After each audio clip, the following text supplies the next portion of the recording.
নমস্কার বন্ধুরা, foodie life with রূপা নতুন ইউটিউব চ্যানেলে তোমাদের সবাইকে স্বাগত। কেমন আছো তোমরা? আশা করি তোমরা সবাই খুব ভালো আছো। নতুন একটা ভ্লগ নিয়ে আজকে চলে এসেছি। আমার রান্নাঘরে আমি রান্না করব তন্দুরি পমফ্রেট। শীতকাল রেসিপিটা তোমাদের সঙ্গে শেয়ার করি। স্কিপ না করে পুরো ভিডিওটা দেখার অনুরোধ রইল। আর একটা ছোট্ট অনুরোধ রইল, সেটা হলো তোমরা যারা আমার এই চ্যানেলটা দেখছো, প্লিজ একটু কষ্ট করে একটা সাবস্ক্রাইব করে দিও।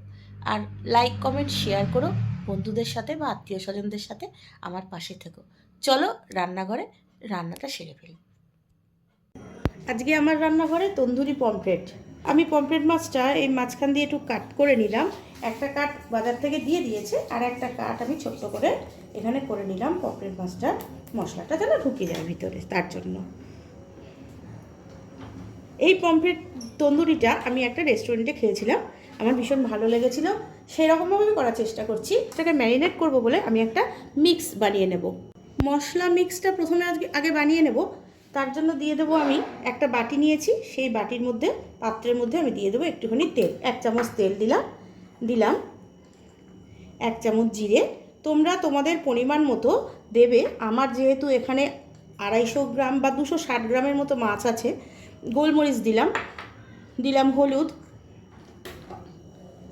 একটুখানি বিট নুন দিলাম, অল্প একটু দিলাম কাশ্মীরি লঙ্কা, বেশ 1 চামচ ভর্তি করে। লঙ্কাটা তো যেহেতু ঝাল নেই, রং আছে।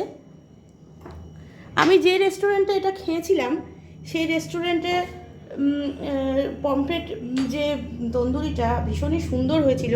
সেই জন্য আমি বাড়িতেও এটা বানিয়ে দেখেছিলাম যে খুব সুন্দর হয়। আর তোমরা আমার প্রসেসে একটু বানিয়ে দেখো। জোয়ান দিলাম একটুখানি, সেই জোয়ানটা হাতের মধ্যে একটুখানি ক্র্যাশ করে দিলাম এর মধ্যে। আর দিলাম বাইন্ডিংয়ের জন্য দিলাম 1 চামচ ছাতু, দিলাম একটা ডিমের কুসুম, পুরোটাই দিয়ে দিলাম। ঠিক আছে। আর এই মাছটা তোমরা যখন রান্না করবে তখন অবশ্যই গ্যাসের ফ্লেমটা কিন্তু একদম সিম করে নেবে। আচ্ছা, আমি এই মিক্সটার মধ্যে আর একটা জিনিস দেব, সেটা হচ্ছে আমি একটু টক দই জল ঝরিয়ে রেখেছি, সেই টক দইটা আমি এর মধ্যে দিয়ে দেব। জল ঝরানো টক দই আমি একদম শুকনো, দেখো টক দইটার কোনো জল নেই, এরকম একটা টক দই আমি 4 চামচের মতো দিলাম। তোমরা তোমাদের যতটা মাছ করবে ঠিক ততটা পরিমাণ ভেবে, মানে চিন্তা করে সেই পরিমাণটা আন্দাজ করে দেবে। আমি এখানে 260 গ্রামের মতো মাছ আছে, 250 বা 260 গ্রামের মতো, তার জন্য আমি এটা করছি।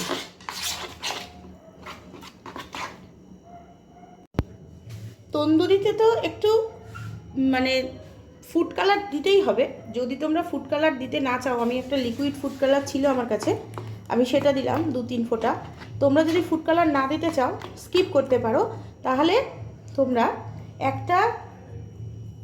একটুখানি তেল নেবে, সেই তেলের মধ্যে কাশ্মীরি লঙ্কাটা ভালো করে মিশিয়ে নেবে, নিয়ে ছেঁকে সেই তেলটা এর সঙ্গে মিক্স করে দিতে পারো। তাহলেও কিন্তু সেম প্রসেস হবে। আর কিন্তু অতটা হয়তো লাল হবে না, অতটা রং হবে না, কিন্তু মোটামুটি সেরকমই হবে। আধখানা লেবু আমি কেটে নিয়েছিলাম, আধখানা লেবু রস এটার মধ্যে দিয়ে দেবো একটু আদা রসুনের পেস্ট। আমার এটা ঘরে তৈরি করা রসুন আর ঘরে তৈরি করা আদা, আমি এই চামচে 1/2 চামচ করে দুটোই দিলাম। এবার মিক্সটা ভালো করে মিশিয়ে নেব। মশলা যে মিক্সটা করলাম সেটা এবার আমি মাছটার গায়ে ভালো করে সুন্দর করে মাখিয়ে নেব। তার জন্য আমি কিন্তু হাতটাই ইউজ করছি, তোমরা গ্লাভস পরেও করতে পারো। মাছের পেটের মধ্যে ভালো করে মশলাটা ঢুকিয়ে দিতে হবে।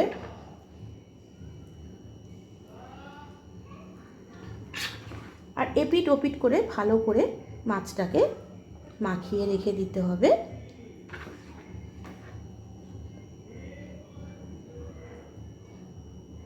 এইভাবে মাছটাকে ম্যারিনেট করে আমি কিন্তু আধ ঘন্টা রেখে দেবো। চলো তাহলে আধ ঘন্টা পরে ফিরে এসে নেক্সট প্রসেসটা স্টার্ট করব। গ্যাসটা জ্বেলে দিয়েছি, একটা প্যান বসিয়ে দিয়েছি, যেটাতে আমি এই মাছটাকে এখন ম্যারিনেট করে রাখা মাছটাকে আমি এখন তন্দুরি করব আর কি। আমি দিয়ে দিয়েছি এক বড় চামচের 1 চামচ সাদা তেল আর বেশ কিছুটা পরিমাণ বাটার। বাটারটা মেল্ট হওয়া পর্যন্ত এটা ওয়েট করব। বাটারটা মেল্ট হয়ে গেছে, আমি এটা ব্রাশ দিয়ে একটু সুন্দর করে ছড়িয়ে দিলাম। পমফ্রেট মাছটা ম্যারিনেট করে রেখেছিলাম সেটা এবার এভাবে দিয়ে দিলাম। ওপরে এটার উপর হাতে করে দিয়ে দিলাম মশলাটা, আর একটা মাছও দিয়ে দিলাম। পুরো মশলাটাই আমি হাতে করে এইভাবে দিয়ে দিলাম, মাখিয়ে দিলাম। গ্যাসের ফ্লেমটা কিন্তু তোমরা এই সময় যতটা পারবে সিম করে রাখবে। মাছটা ভিতর থেকে সিদ্ধও হবে আর সুন্দর একটা কালারও হবে। সব মশলাটা আমি এর উপর ছড়িয়ে দিলাম। এবার এটাকে আমি সুন্দর করে হওয়ার জন্য এপিটোপিট গ্যাসের ফ্লেমটা আমি এই লো টু মিডিয়াম ফ্লেমে দিয়েছি।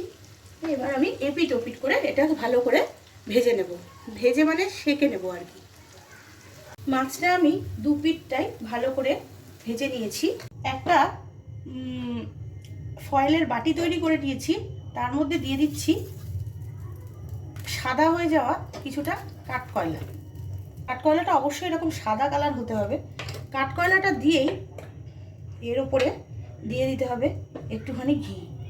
একদম ঢেকে দিতে হবে যাতে করে এই ধোঁয়াটা পুরোটাই এর মধ্যে প্রবেশ করে। ঢেকে রেখে দিতে হবে 1 থেকে 2 মিনিট। আমার তন্দুরি পমফ্রেটটা হয়ে গেছে। এবার এটা আমি সার্ভ করে তোমাদের দেখাবো।